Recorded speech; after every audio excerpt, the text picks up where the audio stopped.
On the edge, Braxton Miller is loose, spin move, Miller heading for the end zone. Yeah, I set him up.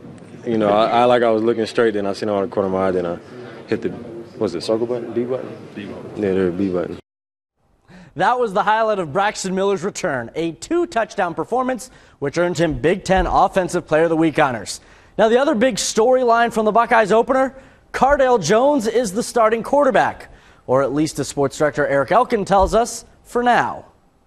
Urban Meyer made his intentions very clear right from the get-go. He had no plans to announce a starting quarterback until the first team offense took the field against Virginia Tech for that first snap here in Blacksburg. On that front, he was a man of his word, but he had also said that he would tell the quarterbacks of his decision, and only the quarterbacks, not the rest of the team, at least a couple of days before the opener.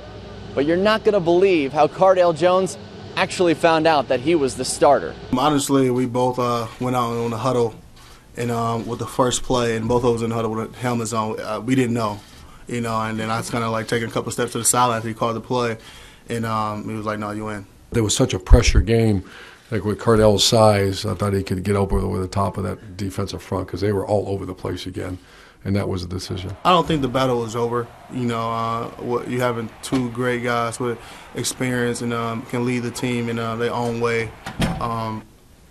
We put ourselves in a unique situation as a team with me and JT, just because of our talent and just because of how the team, you know, rolls when each of us in the game.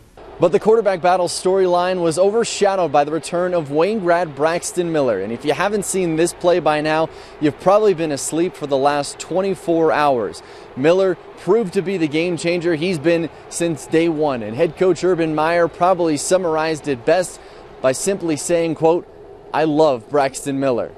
I think a lot of the Buckeye fans feel exactly the same way. In Blacksburg, Virginia, Lane Stadium, I'm Eric Elkin, Fox45Now.com.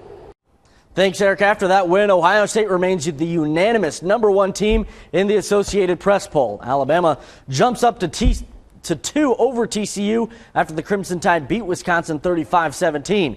The Badgers fall out of the top 25, so the only other Big Ten team in the rankings, Michigan State at number 5. Ultra grad Malik Zaire and Notre Dame climb from 11th to 9th after the big win over Texas.